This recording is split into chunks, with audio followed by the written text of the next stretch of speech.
High friends, welcome to Sam's kitchen. Friends, आपण आहे ना नुकतीच आहे ना पंजाबी मखनी ग्रेव्हीची रेसिपी शेअर केलेली आहे. तर त्याच ग्रेव्हीपासून आपण अगदी 5 मिनिटात होणारी हॉटेल स्टाईल पनीर मखनी ही रेसिपी करणार आहोत. ही भाजी अगदी 5 मिनिटात होते. तुम्ही पूर्ण व्हिडिओ बघितला तर तुम्हाला लक्षात येईल. सो नक्की ही भाजी करून बघा आणि मला कमेंटमध्ये सांगा. 3, 2, 1. नुकतीच आपण आहे ना मखनी ग्रेव्ही केलेली होती, ती आपण घेतलेली आहे. ती आपल्याला सगळी लागणार आहे आणि त्याच ग्रेव्हीपासून आपण आहे ना पनीर मखनी ही भाजी करणार आहे. त्यासाठी ही ग्रेव्ही पूर्ण लागणार आणि त्यानंतर इथे मी आहे ना 250 ग्रॅम म्हणजेच पावशेर आहे ना पनीर घेतलेलं आहे. आता आपण पनीरचे आहे ना क्यूब्स करून घेऊया.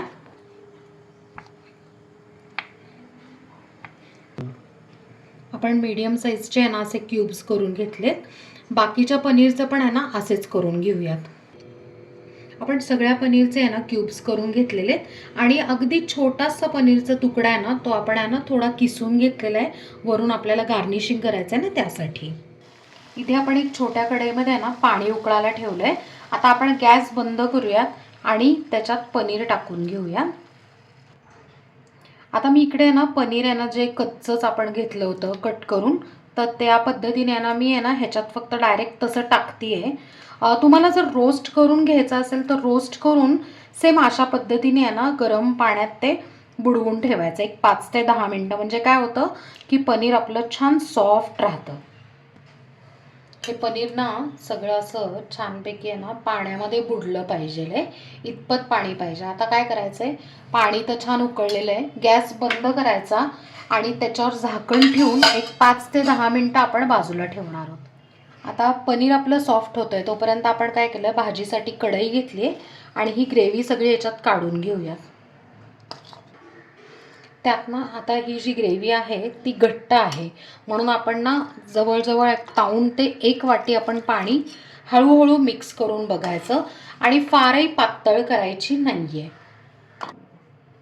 आता त्यात थोडंसं आपण क्रीम टाकून घ्यायचं आहे, अगदी थोडंसं मीठ. आता आपण आहे ना ग्रेव्ही करताना थोडंसं मीठ टाकलं आहे, पण हे जे मीठ आहे ना तर ते आपण आहे ना पनीरसाठी टाकतोय. आपण पनीरमध्ये तर मीठ टाकलेलं नाही आहे ना, पनीर फक्त आपण आहे ना शिजवून घेतोय किंवा सॉफ्ट करून घेतोय.